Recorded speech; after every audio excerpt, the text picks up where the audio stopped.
J'espère que vous allez bien, j'espère que vous vous portez bien. Et de cela quelques jours, nous avons affirmé que l'affaire Boualem Sansal n'était pas un problème franco-algérien uniquement, ni un problème franco-français. Ça commence à devenir, et ça va devenir, et c'est en train de devenir un problème international. Et que dans d'autres pays européens, dans d'autres puissances occidentales, le cas Boualem Sansal pose problème et qu'au niveau européen certainement, surtout sur le niveau européen, l'Algérie va subir des pressions.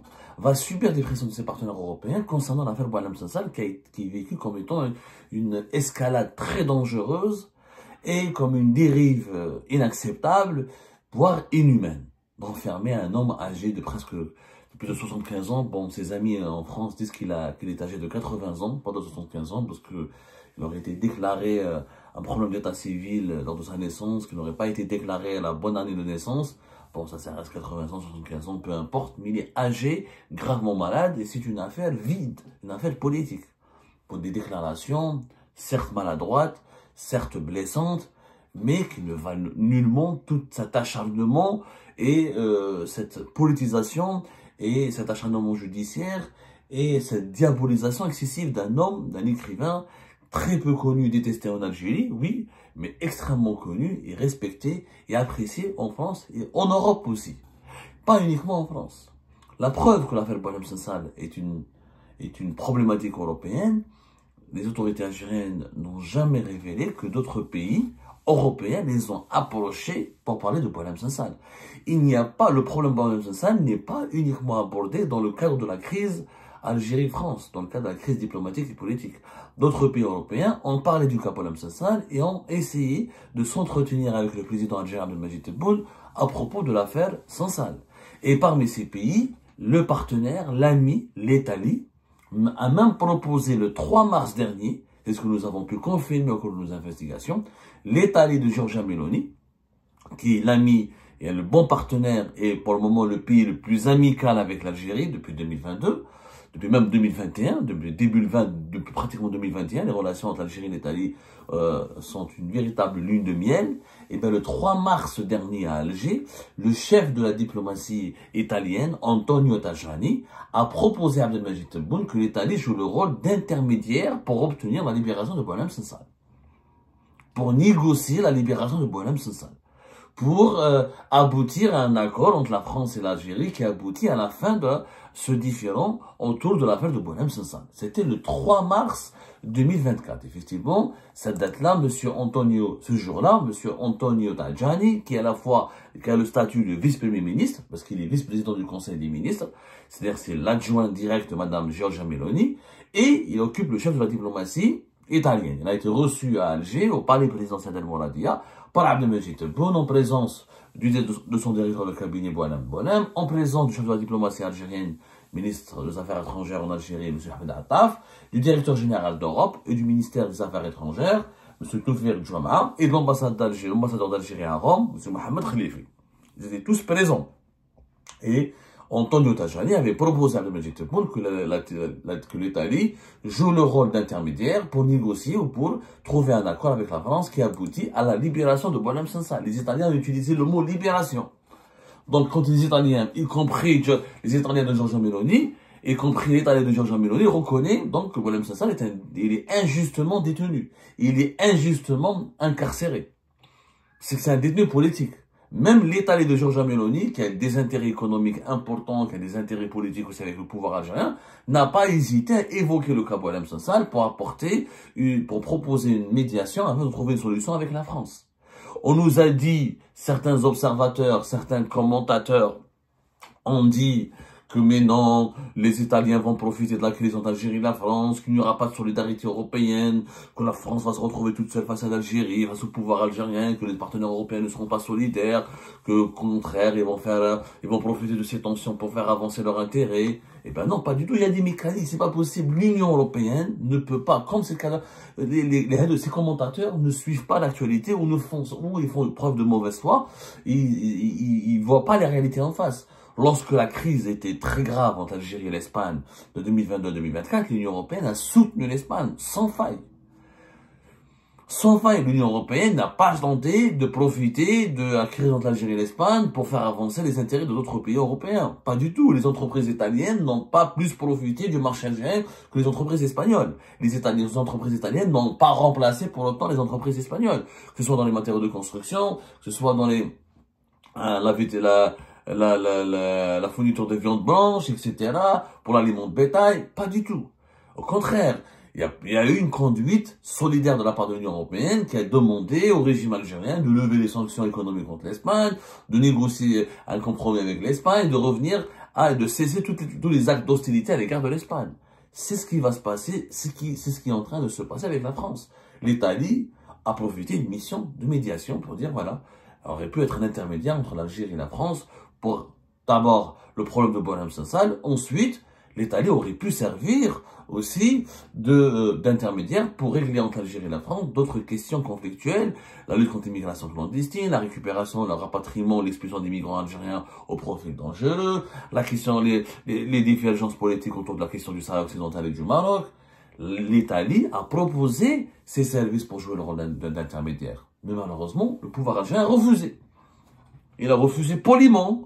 Ils n'ont pas été énervés, poliment, ils ont dit non, c'est pas la peine, on a un canal d'échange et de discussion avec la France, on va trouver des solutions. Mais l'Italie a proposé ses services. D'ailleurs, ça a été une erreur. Moi, je comprends pas pourquoi le régime algérien on aurait dû accepter la médiation italienne. L'Italie, c'est un pays européen important, c'est le troisième pays européen le plus important après la France et l'Allemagne. Et l'Italie a un rôle à jouer. Giorgia Meloni est un leader respecté aujourd'hui en Europe, très proche des mouvances de l'extrême droite en France. Elle a des liens, elle directement, hein, parce qu'elle, on lui prête, elle est très méfiante à l'égard des têtes pensantes de l'extrême droite en France, mais dans son entourage, dans ses alliés politiques, ils ont des relations directes et une proximité importante avec l'extrême droite en France. Donc, Giorgia Meloni et le gouvernement, l'Italie de Giorgia Meloni aurait pu jouer le rôle d'intermédiaire. Elle aurait pu bien le jouer. Parce qu'aujourd'hui, on n'arrive pas à se parler avec la France.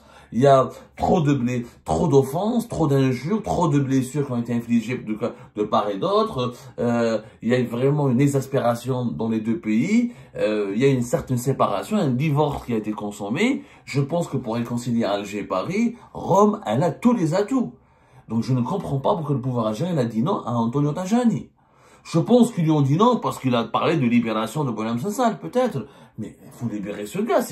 Aucun pays au monde ne va suivre le régime algérien dans cette affaire Boualem Sansal. C'est ce qui va. Pour 2-3 mots, vous en avez fait un traître à la nation, un espion, je sais pas quoi, et un ennemi du pays. Ça n'a aucun sens. C'est ridicule. C'est tragicomique. C'est franchement on dirait une pièce du théâtre de l'absurde. Mais la médiation italienne aurait été vraiment utile pour protéger les intérêts de l'Algérie et pour trouver une issue de secours rapide à la crise avec la France. Parce que les Italiens auraient pu parler aux Français plus franchement, ou dire aux Français, voilà, vous avez déconné sur tel sujet. Les Italiens pourraient dire aux Algériens, vous aussi, vous avez déconné sur tel ou tel sujet. Voilà, l'équilibre, l'Italie aurait pu apporter un équilibre, aurait pu trouver un terrain d'entente entre les deux. L'Italie, elle a du recul, ce n'est pas une puissance colonisatrice pour l'Algérie, elle n'a pas de position blessante ou barbare, ou blessante, ou offensante, ou elle n'a jamais cautionné la barbarie du colonialisme en France. L'Italie n'a jamais cautionné la barbarie du colonialisme français en Algérie.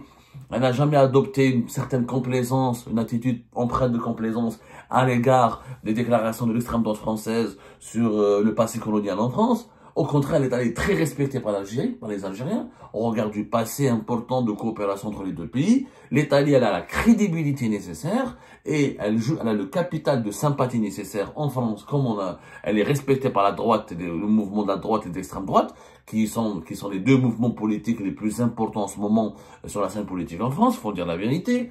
La France est en train de se droitiser. Il faut vraiment qu'il y ait un miracle pour qu'un président de droite, d'extrême droite, n'arrive pas au pouvoir en 2027. Donc, l'Italie avait tous les atouts. Respectée par la France, elle a des accès importants aux décideurs les plus influents en France, et l'Italie, elle a des accès aux décideurs les plus importants en Algérie, puisqu'il y a une entente avec Abdelmajid Tebboune, et même l'armée algérienne, l'armée nationale et populaire, l'état-major de l'armée respecte l'Italie et entretient de très bonnes relations avec l'Italie, avec lesquelles il y a eu des négociations pour acquérir des armes. Donc, tout se passe bien, je comprends. Pourquoi avoir refusé? c'est que le régime algérien ne veut continuer à utiliser la stratégie de la tension. Ou juste parce qu'il ne veut pas que subir d'autres pressions sur le cas de Boualem Sansal. Parce que s'il a accepté, si le pouvoir algérien avait accepté la médiation de l'Italie, cela veut dire qu'il faut échanger régulièrement avec le médiateur italien, qu'il faut faire des concessions, qu'il faut faire des réunions, qu'il faut travailler sur des agendas. Et là, le régime algérien ne veut pas qu'on lui dicte son attitude. Il veut que le problème français reste algéro-français parce que, là, réellement, il faut dire la vérité. Aujourd'hui, les tensions politiques avec la France sont en train d'être utilisées par certains dirigeants algériens pour détourner l'attention de l'opinion publique sur les problèmes graves du pays. Pendant ce Ramadan 2025, on a vu des problèmes graves, des problèmes de pénurie, des problèmes d'effondrement du pouvoir d'achat, des problèmes dont on en a parlé hier dans Algérie Part, les problèmes de la misère sociale, l'appauvrissement des ménages algériens, les problèmes de la cherté de la vie, les problèmes de dérégulation de l'économie algérienne, les problèmes de la faiblesse de la production nationale. Ça, la crise avec la France nous a fait oublier toute cette actualité lugubre en Algérie. Les dirigeants algériens ont bien utilisé cette carte du sentiment anti-français, de la crise du bras de fer avec la France, pour mobiliser la population autour que de ce sujet et pour dire à la population, renoncez à vos attentes en matière de développement, en matière de progrès social, en matière de liberté, en matière de droits de l'homme, parce que nous avons un problème avec l'ancien colonisateur. Voilà. Ça a été utilisé, mais ça peut pas être utilisé longtemps. Les Algériens, à un moment donné, vont se réveiller, ils vont se dire, c'est bon, voilà, chaque semaine, chaque jour un problème. Avec la France, à un moment donné, les Algériens sont pas attachés à une bonne relation avec la France, contrairement à ce qu'on croit. 1200 Algériens déposent chaque jour une demande de visa pour aller en France. 1200. C'est pas n'importe quoi. Les Algériens ne veulent pas forcément, ça ne les arrange pas, mais à part une certaine frange de la population, des fanatiques et des intolérants et des esprits fermés ou trop conservateurs. Mais la majorité de la population algérienne, elle cherche la paix, elle cherche l'épanouissement, elle cherche le développement, elle cherche l'emploi, elle cherche la qualité de vie, elle cherche le bien-être matériel, elle cherche le bien-être psychomental, elle cherche à voyager, elle cherche à aller étudier à l'étranger, elle cherche à aller se soigner à l'étranger, à profiter d'une certaine liberté de circulation, d'une liberté de s'installer, de travailler en France aussi. Donc, ces relations pourries avec la France ne sont pas amenées à être utiles politiquement pour le pouvoir algérien très longtemps. On avait l'occasion, depuis le début du mois de mars, d'avoir un bon médiateur, qui est l'Italie. L'Italie, oui, je pense et je le dis, c'était une erreur de la part du pouvoir algérien de ne pas avoir accepté la mission de la proposition de l'Italie. L'Italie, elle est le plus crédible.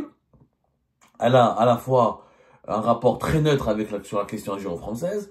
Elle a de bonnes relations avec les dirigeants français, comme elle a aussi des relations l'Italie de Giorgia Meloni. Elle a eu des problèmes avec la France. De 2022 à 2023, il y a eu une crise politique entre les deux pays. Giorgia Meloni, elle a imposé à Emmanuel Macron et aux autres dirigeants français qu'elle soit respectée. Elle a imposé le respect, elle a forcé les dirigeants français à la respecter. Donc, c'est une leader crédible qui aurait pu apporter, encore une fois, des réponses et des solutions aux malentendus ou à la mésentente ou principaux problèmes qui alimentent le conflit algéro-français.